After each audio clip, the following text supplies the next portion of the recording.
오늘 하나님께서 우리에게 주신 말씀은 시편 85편의 말씀입니다.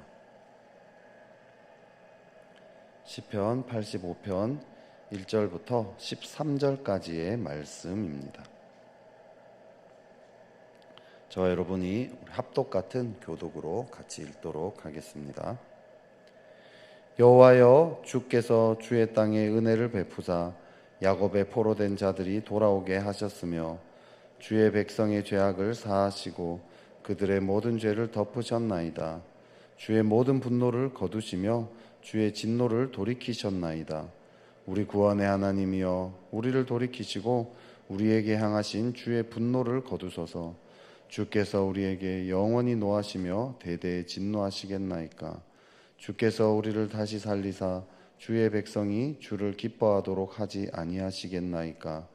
여호와여, 주의 인자하심을 우리에게 보이시며 주의 구원을 우리에게 주소서. 내가 하나님 여호와께서 하실 말씀을 들으리니 무릇 그의 백성 그의 성도들에게 화평을 말씀하실 것이라. 그들은 다시 어리석은 대로 돌아가지 말지로다. 진실로 그의 구원이 그를 경외하는 자에게 가까우니 영광이 우리 땅에 머무르리이다. 인애와 진리가 같이 만나고 의와 화평이 서로 입맞추었으며 진리는 땅에서 솟아나고 의는 하늘에서 굽어보도다. 여호와께서 좋은 것을 주시리니 우리 땅이 그 산물을 내리로다. 의가 주의 앞에 앞서가며 주의 길을 닦으리로다. 아멘. 네, 금쪽 같은 내 새끼라는 이 TV 프로가 있습니다. 문제 행동이 있는 아이들을 부모님들이 의뢰를 해서 고쳐달라고 이렇게 의뢰를 해서 그걸 함께 이렇게 풀어가는 그런 TV 프로입니다. 이 아이들은요, 자기 뜻대로 안 되면 될 때까지 끝까지 이렇게 소리 지르고 막 길바닥에서 뒹구르고 막 이런 행동을 한다든지요. 또 하루에 소변을 수십 번씩 보는 그런 행동을 멈추지 못하는 이런 아이도 있습니다. 스트레스 받을 때마다 자기 머리털을 계속 뽑아가지고요, 여기 가운데 정수 이 부분에 아예 머리가 없는 어린아이인데도 이 대머리가 된 그런 아이도 있습니다. 이런 아이들의 문제 행동이 아무리 노력을 해도 이 교정이 안 되니까 부모님들이 이제 의뢰를 한 거죠. 그때부터 이 집안에 카메라를 설치합니다. 그 과정을 살펴봅니다. 근데 이제 그걸 잘 살펴보면 결국 누구의 잘못이 드러납니까? 이 아이의 잘못입니까? 아니면 부모의 잘못입니까? 이 부모의 잘못이라는 것이 드러나게 됩니다. 아이 행동이 바뀌려면 아이를 이렇게 들들들 볶는다고 이렇게 되는 게 아니라는 거죠. 어떤 부모는요, 이 자기의 양육 태도와 자세가 바뀌어야 된다는 것을 깨닫게 되고요.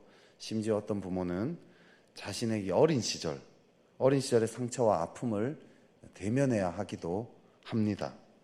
그래서 오은영 박사가 주는 이 솔루션 중에는요, 부모가 역할극을 통해서 자신의 어린 시절의 외로움들을 대면하게 하기도 한다라는 거죠. 대부분 부모들이요, 아이들의 문제 행동에 대해서 본인이 잘못되었다라고 잘 생각하지 못한 채 의뢰를 한다는 거죠. 잘 깨닫지 못해요. 오히려 어떤 부모는요, 나는 나름대로 최선을 다해서 노력을 했는데 왜 아이가 저렇게 행동하는지 난 도무지 이해할 수가 없다, 이런 마음으로 오기도 합니다. 그래도 이제 요즘 다 이렇게 그런 말들을 하잖아요. 이렇게 아이의 문제는 다 부모의 문제다, 이런 말을 이제 하도 많이 들어가지고 자기에게도 문제가 좀 있다고 느끼기는 합니다. 하지만 그 문제가 무엇인지 구체적으로 아는 경우는 거의 없어요. 막연하게 그냥 문제가 좀 있겠다라고 생각할 뿐입니다. 간혹 자기 문제가 뭔지 깨닫는 사람도 있기는 있습니다. 하지만 그 아는 정도가 아주 얕다는 거죠. 자기 문제가 그렇게까지 심각하다라고는 생각하지 못한 채 그냥 문제가 좀 있다라는 정도로 오는 경우가 많습니다. 근데 어떻게 되죠? 이 집안의 장면을 녹화한 비디오를 함께 봅니다. 그 장면을 보다 보니까 충격을 먹는 거죠. 자기가 직접 그렇게 행동할 때는 몰랐는데 비디오로 이 제3자의 입장으로 보니까, 관찰하니까 이 자기 행동이 얼마나 심각한지가 보이기 시작하는 거죠. 또 오은영 박사, 거기 나오는 이제 이 박사님이죠. 오은영 박사가 부모의 행동에 대해서 해석까지 해줍니다. 그 해석을 들으면서 자기 행동이 자녀에게 얼마나 심각한 상처를 줬는지 그제서야 깨닫게 되는 거죠. 또 어떤 부모는요, 자기가 이렇게 자기 부모님에게서 겪었던 그 고통을 자기 아이에게 똑같이 대물림해 줬다는 것을 깨닫고는요, 이 충격에 빠지기도 합니다. 그러고 나면 이제 어떤 일이 벌어지죠? 마법처럼 진짜 변화가 일어납니다. 부모님이요, 양육 태도와 자세를 바꾸기 시작합니다. 아이들도 지금 자기 그 상황이 가장 맞는 이제 솔루션을 받죠. 그럼 아이의 행동들이 교정되기 시작을 합니다. 그러면 이 모든 변화의 시작은 어디에서 일어난 거죠? 부모가 자기의 잘못을 대면하고 거기서부터 돌이키면서부터 변화가 시작된다는 거죠. 성경적으로 이야기하면 뭐죠? 죄를 대면하고 그 심각성을 깨닫고 거기서 돌이키는 것이라는 거죠.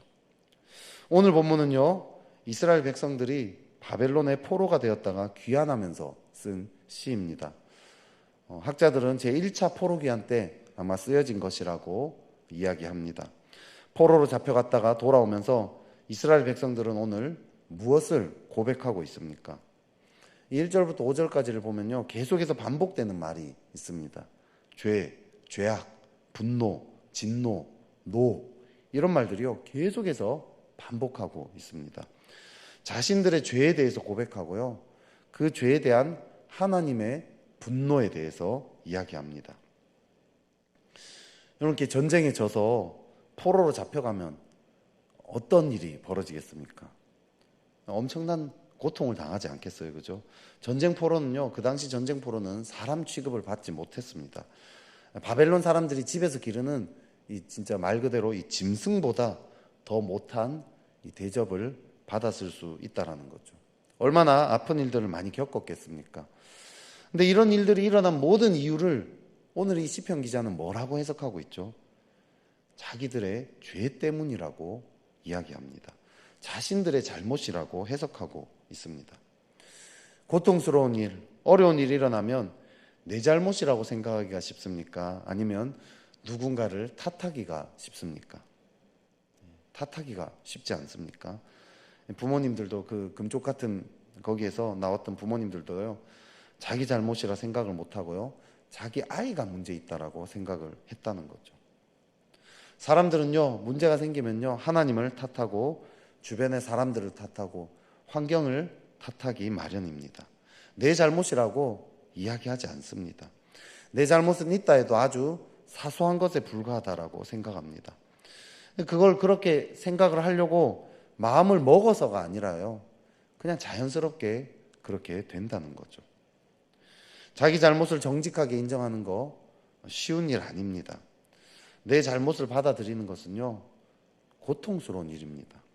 그래서 많은 금쪽이 부모님들이요, 자기 잘못을 받아들이기 전에 자꾸 이런 마음을 먹고 있습니다. 마음 한구석에 이런 마음이 있어요. 자기 잘못을 안 받아들여요. 내가 그동안 이 아이를 위해서 얼마나 헌신했는데, 나는 문제가 없다. 아이를 부족함 없이 키우려고 내가 얼마나 열심히 회사에서 돈 벌어다 줬냐. 아이가 운동도 안 하고 살만 찌는 것 같아서 내가 안 간다는 이 아이 설득해가지고 억지로라도 매일 함께 헬스장에 갔다. 나도 운동하는 거 힘들어 죽겠는데 아이를 위해서 나는 했다. 아이 좋은 학원 보내려고 내가 매일 시간 내서 학원까지 태워다 줬는데, 내가 이렇게까지 노력했는데 도대체 왜 내 잘못이라고 이야기하느냐. 나는 너무 억울하다. 이런 마음이 한구석에 있다라는 거죠. 그런데요, 그렇게 열심히 일하고 아이를 운동시키고 학원까지 보내고 이런 모든 행동들이 자기의 상처에 오염되어 있었다라는 것을 깨닫게 됩니다. 내가 이 아들을 이렇게 강압적으로 대했는지 그전에는 미처 몰랐다는 거죠. 비디오를 보니까 드디어 깨닫습니다. 나는 조금 크게 말했다라고 생각했는데 비디오를 보니까 거의 이렇게 뭔가에 씌인 것처럼 악을 쓰면서 소리를 지르고 있습니다. 아이들은 내가 조금 화내도 괜찮을 거라고 생각했는데 그게 아니라 이 아이들이요, 두려움에 완전히 사로잡혀서 벌벌벌 떨고 있는 것들을 비디오를 통해서 보게 됩니다. 운동을 시키고 학원을 보내고 이런 모든 행동에 자기의 이 분노가 붙어 있었고요. 아이들은 그 분노에 두려워서 억지로 그것을 따라갔다라는 것이 보이기 시작한다라는 거죠. 비디오를 보니까. 사실 자기도 부모님이 자기를 강압적으로 키운 것에 대해서 깊은 상처가 있었는데 그 상처를 이 아이에게 대물림하고 있다는 것을 깨달으면서요. 너무나 큰 이 충격을 먹게 됩니다. 그래서 그동안 자기가 가지고 있었던 이 방어벽들, 나는 문제없어 했었던 그 방어벽이 무너지게 되는 거죠. 그렇게 자기의 잘못을 일단 인정하기 시작하니까 그동안 아이들이 얼마나 자기 때문에 상처받았는지를 더 깨닫게 됩니다. 자신의 지금까지 행동들이요, 머릿속에 이제 막 필름처럼 돌아가지 않겠습니까? 자기 잘못이 얼마나 큰지 더 깊이 깨닫게 됩니다. 그래서 눈물이 막 주체할 수 없이 막 쏟아지는 거죠. 내 잘못임을 받아들인 이 부모님들은 보통 어떻게 행동하죠? 그 다음부터는요, 오은영 박사님이 말씀하신 대로 그대로 아멘 아멘 순종을 합니다. 아멘은 안 하지만 거의 머릿속으로 아멘이 돌아갔을 거예요. 내 죄를 알면요, 누군가의 도움이 필요하다는 걸 깨닫게 됩니다. 누군가의 구원이 필요함을 깨닫게 되는 거죠. 나를 구원해 줄 누군가가 그냥 필요한 게 아니라 절실하게 간절하게 필요로 하게 됩니다. 이전에도 도움은 필요로 했어요. 아이 문제가 행동이 교정이 안 되니까 얼마나 도움 필요했겠어요. 하지만 절실한 정도는 아니었죠. 이러다 보면 어떻게 또 되겠지, 회복되겠지, 이런 마음이 있었습니다. 하지만 내 힘으로 했던 모든 것들이 다 와르르 무너졌더니, 내 행동이 다 분노로 오염됐음을 깨달았더니, 아이에게 도움이 될 것이라 생각하면서 했던 모든 행동들이 다 아이에게 상처만 줬다는 것을 깨닫게 됐더니, 이젠 정말 누군가의 도움이 필요한 거죠. 간절히 필요한 거죠. 그렇게 자기의 죄를 정직하게 고백한 이 이스라엘 백성도 뭘 하고 있습니까? 우리 7절 한번 읽어볼까요? 7절의 말씀을 읽겠습니다. 시작. 여호와여, 주의 인자하심을 우리에게 보이시며 주의 구원을 우리에게 주소서. 아멘. 주의 도우심을 구한다고 하지만 우리는 절실하게 구하지 않을 때가 많습니다. 왜 그렇죠? 내 의지가 부족해서 절실하게 안 구하는 걸까요? 아니에요. 내 죄와 허물을 대면하지 않았기 때문입니다.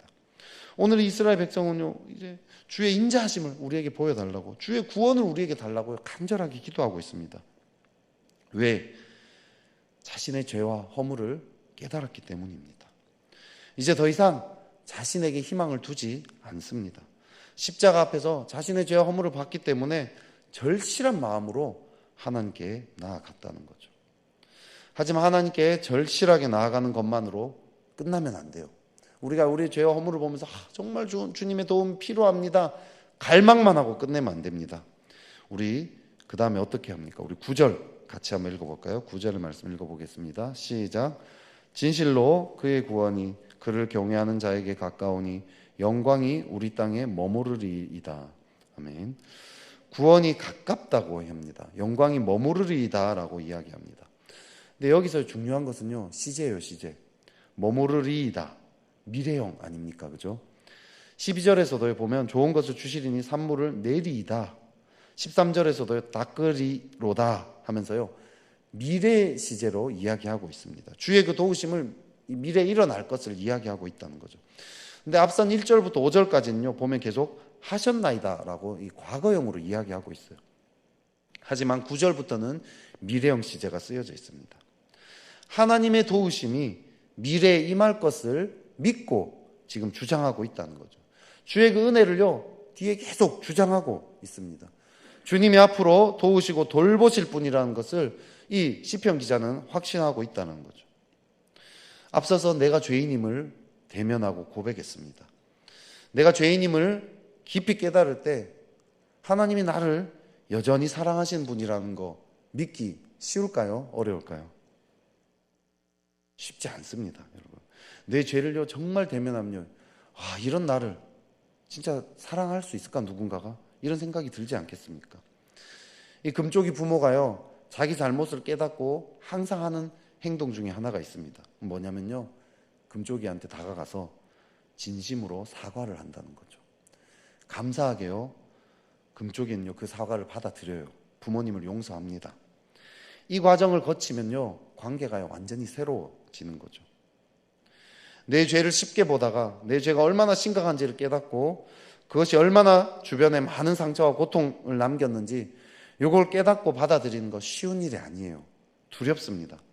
그런데요 이때 우리에게 필요한 건 뭐죠? 십자가입니다. 십자가 앞에 나아가서 우리의 죄가 정말 용서받았음을 깨달아야 한다는 거죠. 그럴 때 우리는요 오늘 이 시편 기자처럼 하나님이 미래에 우리를 도우실 것도 믿어질 수 있다는 거죠. 내가 이런 죄와 허물이 있는데 그런데도 나를 용서하시고 사랑하시는 분, 그런 분임을 정말 마음으로 받아들이면요 그 주님이 내가 이런 죄와 허물인데도 나를 사랑한다라면, 내가 여기서 돌이킨다라면 얼마나 좋은 걸 주실까. 여호와께서 좋은 것을 주시리니 우리 땅이 그 산물을 내리로다. 의가 주의 앞에 앞서가며 주의 길을 닦으리로다. 이런 고백들이요 중심에서부터 나올 수밖에 없다라는 거죠. 지금 이스라엘은요 포로 귀환으로 돌아오는 길입니다. 포로에서 자유케 된 건 참 감사하죠, 그죠? 근데 아직 이스라엘은요 성전도 없고 성벽도 없습니다. 앞이 막막한 상황이에요. 아무런 기초도 없습니다. 하지만 이들은요 하나님이 좋은 것을 주실 것을 믿고 있습니다. 70년간 그런 고통 가운데 살아갔고 지금도 막막한 상황인데 이들은 절망하지 않습니다. 분노에 사로잡히지도 않습니다. 이들은요 하나님이 하실 좋은 일들을 기대하고 있다는 거죠. 어떻게 그럴 수 있습니까? 자신의 죄를 대면하고 십자가 앞에 그것을 가지고 나아가서 십자가의 용서와 사랑을 경험했기 때문이라는 거죠. 내 삶에 고통이 있습니까? 어려운 일이 발생했습니까? 혹시 이에 대해서 계속 나는 내 나름대로 열심히 살았는데 왜 이런 문제가 일어나느냐, 그렇게 이야기하면서 남 탓, 환경 탓, 하나님 탓만 하고 있지는 않습니까? 그렇게 하고 싶은 마음은 이해가 됩니다. 그죠? 하지만 그렇게 한다 할지라도 내 삶의 회복은 일어날 수 없다라는 거죠. 어떻게 해야 합니까? 나를 돌아봐야 합니다. 내 죄와 잘못을 깨달아야 합니다. 십자가에서 주님이 죽어야만 해결될 정도로 내 죄가 심각하다라는 거죠. 내가 이렇게까지 죄가 심각하기 때문에 그 창조주가 그 모진 고난과 고통을 당하면서 죽어야만 해결될 정도로 내 삶에 또 내 주변의 곳에 이 죄라는 것이 심각하게 만연해 있다는 거죠. 이것을 받아들여야 합니다. 이것이 받아들여지면 어떻게 되겠어요? 나에게는 소망이 없구나. 그러니까 주님의 도움 필요하구나. 이 세상에는 소망이 없구나. 주님의 구원이 절실하구나. 이 간절함이 느껴질 것입니다. 내 힘으로 살아온 모든 것이 와르르 무너졌기 때문에 하나님의 도우심만을 겸손하게 간절히 구할 수밖에 없을 것입니다. 그리고요, 그런 자를 여전히 사랑하시는, 이렇게 죄와 허물로 범벅이 된 이 나를 여전히 사랑하시는 주님의 그 은혜를 받아들였기 때문에 주님이 앞으로 내 삶에 일하실 것이 기대가 될 것입니다. 내 삶의 절망과 어려운 낙심의 어떤 상황이었지만 이런 나를 사랑하시는 그 주님을 믿음으로 받아들여서 주님의 하실 일들을 기대하게 될 것입니다. 그렇게 인생의 고통 가운데 남 탓, 환경 탓, 하나님 탓하지 않고 나 자신을 돌아보며 날마다 십자가 앞에 나아가서 하나님의 그 도우심을 경험하며 그렇게 살아가는 저와 여러분 되시기를 주의 이름으로 축원합니다. 기도하겠습니다. 하나님 아버지, 우리 인생에 참 많은 어려움들 있습니다. 그 어려움 가운데 남 탓하고 참 환경 탓하고 하나님 탓하고 싶은 마음들이 있습니다. 주여, 그런 마음들을 우리 마음에서 씻어주시고 우리 자신을 정직하게 돌아볼 수 있도록 도와주시옵소서. 우리의 죄와 허물들, 우리가 어떤 죄로 참 범벅이 되어 있었는지 보게 해주십시오. 그래야 더 이상 우리에게 소망을 두지 않고 주님의 그 구원을 간절히 사모하게 하여 주시옵소서. 또한 우리가 어떤 죄와 허물을 가진다 할지라도 용서하시는 주의 사랑을 경험함으로 주님이 우리에게 행하실 일들을 기대하게 하시고 소망하게 하여 주십시오. 그래서 어떤 상황이 있어도 낙심하지 않고 절망하지 않고 주님을 믿음으로 소망으로 바라볼 수 있는 그런 눈을 열어 주시옵소서. 그래서 어떤 우리 환경과 상황이 온다 할지라도 지금 참 어려운 이 시절을 살고 있지만 주의 그 십자가의 사랑으로 말미암아 날마다 소망을 가지는 그런 우리 인생 되도록 도와 주시옵소서.